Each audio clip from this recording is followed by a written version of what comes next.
كلكم يعلم أن هذا الشيخ الكرتوني محمد بن شمس الدين دعاني إلى مناظرة، وأنا وافقت ودعوته إلى أن تكون المناظرة في الجامعة الإسلامية. لكن انظروا إلى الهروب الواضح.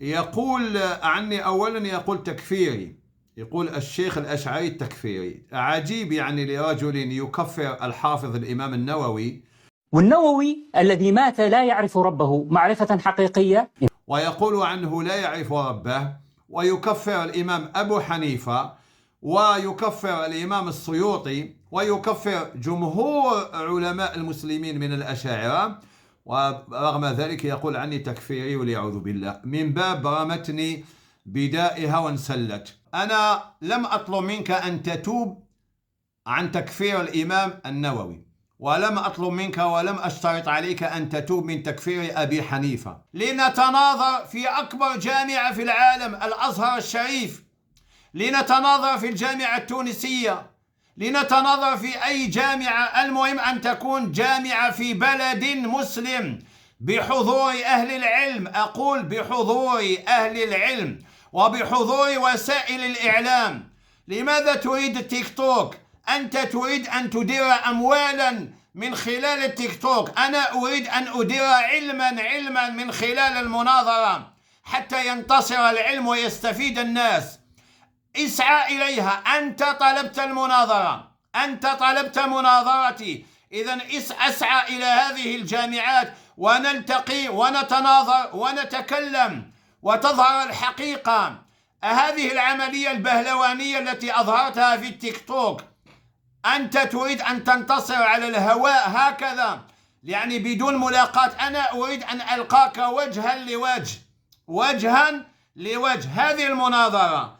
أما أن يكون بيننا التيك توك وبيننا الزجاج فهذه ليست مناظرة. المناظرة تتم في مراكز العلم، هذا الشيخ الكرتوني يريدني أن أذهب وأناظره في قضايا إسلامية، في صفات الله تبارك وتعالى، فيما يتعلق بهذه الحقائق في بلاد الكفر، في ألمانيا، لأنه يعيش هو في ألمانيا. يرفض أن يناظرني في بلد المسلم وبلد الشهداء.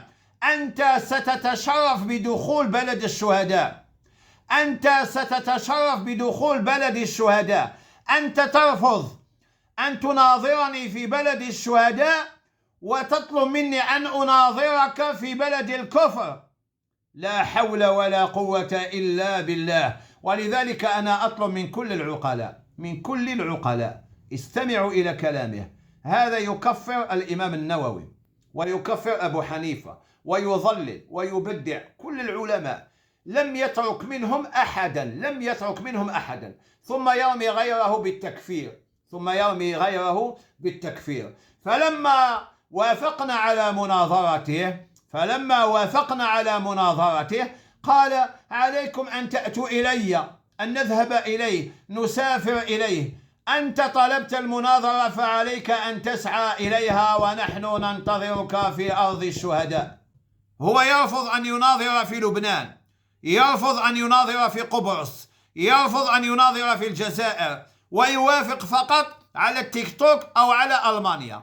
هذا دليل على أنه ربما يحمل جنسية تمنعه من الدخول إلى لبنان أو من الدخول إلى قبرص. من مناظرتي قال لي تعال ناظرني بلبنان ولا ناظرني بسوريا ولا ناظرني بقبرص. وين نروح لك على قبرص؟ أنا أعرف، أنا امبارح سمعت إنه في قبرص. العجيب أنه تساءل في سؤال ملأه بالحماقة: من أين نجيك للجزائر؟ تأتي كما جاء آلاف السوريين مرحبا بهم في بلد الشهداء. يعني سوري يبيع الكنافة وسوري يبيع القلبلوز عرف كيف يصل إلى الجزائر، وأنت عجزت وتساءلت منين نجيك للجزائر؟ تأتي كما جاء الرجال والنساء. الحمد لله الجزائر بلد مفتوح على جميع المسلمين وعلى حتى غير المسلمين. عجيب هذا السؤال: منين نجيك للجزائر؟ أنت من طلبت المناظرة وعليك أن تسعى إليها. تعال إلى الجزائر كما جاء جميع الناس إلى الجزائر. عجيب، كل الناس تصل إلى الجزائر إلا هذا الشيخ الكرتوني لا يعرف كيف يصل إلى الجزائر. تعجب أنني دعوته إلى المناظرة في الجزائر لأنك أنت من طلبت المناظرة، وأنت من عليك أن تتحرك إليها وأن تسعى إليها. العجيب أنه تعجب من طلبي أن يناظرني في الجزائر وطلب مني أن أناظره في ألمانيا. يعني أنت ترفض أن تناظرني في الجامعة الإسلامية في الجزائر وتطلب مني أن أسعى إليك وأذهب إليك وأناظرك في ألمانيا حيث تسكن وحيث أنت. سبحان الله العظيم. أنت ترفض أن تأتي إلى الجزائر وتطلب مني أن أذهب إلى ألمانيا لنتناظر في الأزهر الشريف، لنتناظر في الأزهر الشريف. أسعى أنت وأسعى أنا ونلتقي في الأزهر الشريف. أنا طلبت منه أن نتناظر في الجامعة لأن المناظرة لا تكون في التيك توك، المناظرة تكون في الجامعة بحضور أهل العلم، بحضور أهل العلم، وأن تكون هناك هيئة علمية توزع الأوقات، وإذا احتج رجل منا بكتاب أن تقرأ ذلك الكتاب. المناظرة هكذا تأتي بنتيجة. ولكن شيخ الكرتون هذا يريد مناظرة في التيك توك لتجري عليه ولتدر عليه أموالا. إذا أردت أن تناظر حقيقة فاخرج من التيك توك وتعال إلى الجامعة حيث العلم وحيث العلماء وحيث وسائل الإعلام. أنا أريد أن أناظرك وجها لوجه، لا أريد أن أناظر شاشة وزجاجة تختفي أنت وراءها. وجها لوجه، رجلا لرجل. كن راجل واخرج من التيك توك. أروح نقابلك رجل لرجل، أروح تقابلني. أنا جزائري مسلم، ما نعرفش الوسائط، ما نديرش وسيطة بيني وبينك. تعال نتناظر عين لعين، وجه لوجه، رجل لرجل، وينتصر العلم. ولكي يفر من المناظرة أقول زعم أني لما طلبت منه أن يحقق لنا جنسيته قال هذا كمن يطلب منك أن تذكر له أنك لست ابن زنا. هذا مثال بايخ، هذا مثال أحمق يدل على أنك لم تقرأ الفقه. لأن إثبات النسب أمر سهل. أنا والدي على قيد الحياة، الدفتر العائلي موجود، الشهادة العائلية موجودة، يعني يستطيع إنسان أن يثبت نسبه. هذا أمر بسيط. فلماذا تقارن هذا بهذا؟ عليك أنت أن تثبت أنك لا تحمل هذه الجنسية. مرحبا بك في الجزائر نتناظر، الأمر بسيط جدا. نحن طلبنا منك أن تحقق لنا هل تحمل الجنسية الإسرائيلية. لم نطلب منك أن تتفلسف علينا. نحن لا نريد فلسفة، نريد حقيقة. لماذا لم تنكر؟ حتى أن تنكر بلسانك لم تنكر، لم تستطع أن تنكر.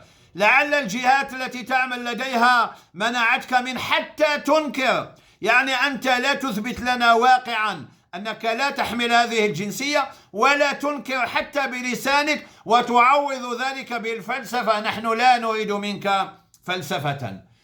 لكن يا إخواني، الآن أريدكم أن تشاهدوا على المباشر هذا الشيخ الكرتوني لو نجح في المناظرة ما هي الأمنية التي يريد أن يحققها. تصوروا الشيخ يزعم أنه داعية وأنه إمام وأنه مرشد وأنه شيخ علم كبير يناظر العلماء. شوفوا ماذا يريد أن يحقق من وراء هذه المناظرة. يا ولد أحمد كريمة خليته يصلي الجمعة يوم الخميس، وأنت لو تصير زلمة تجيني على المناظرة لأخليك تصليها الأربعاء. يريد أن يجعلني أصلي الجمعة يوم الأربعاء.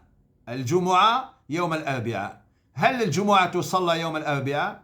هل الجمعة تصلى يوم الأحد؟ هل هذا هو الانتصار؟ أي انتصار هذا في أن تجعل الناس يصلون الجمعة يوم الأحد أو يوم الأربعاء؟ أي انتصار هذا أن تجعل الناس يصلون الفجر بعد صلاة المغرب عوض أن يصلوا العشاء في وقته والفجر في وقته؟ فهمت الانتصار الذي يريد أن يحققه هذا الشيخ الكرتوني، هذا هو الانتصار الذي يريده. لا حول ولا قوة إلا بالله. لكل شيء دواء يستطب به، إلا الحماقة أعيت من يداويها. لماذا تتسلل؟ هذا تسلل واضح. أنت طلبت المناظرة وأنا أنتظرك، أنا أنتظرك، لم أشترط عليك شيئا، فقط أظهر وثيقة من أي موثق تدل على أنك لا تحمل الجنسية الإسرائيلية وأنا أناظرك وأنتظرك. لماذا أذهب إليك إلى ألمانيا؟ يعني أنت تتصور أنك شيء مهم وكبير جدا، يعني حتى أسافر إليك وأذهب إليك لأناظرك في الجامعة الألمانية، ثم يقول كما سمعتم أنه سيكتب خطاب إلى الجامعة الألمانية، وإذا بالأبواب تفتح والجامعة توافق. دعك من هذا الفرار، دعك من هذا التسلل. كن رجلا. أنت تخاطب رجلا من بلد الرجال.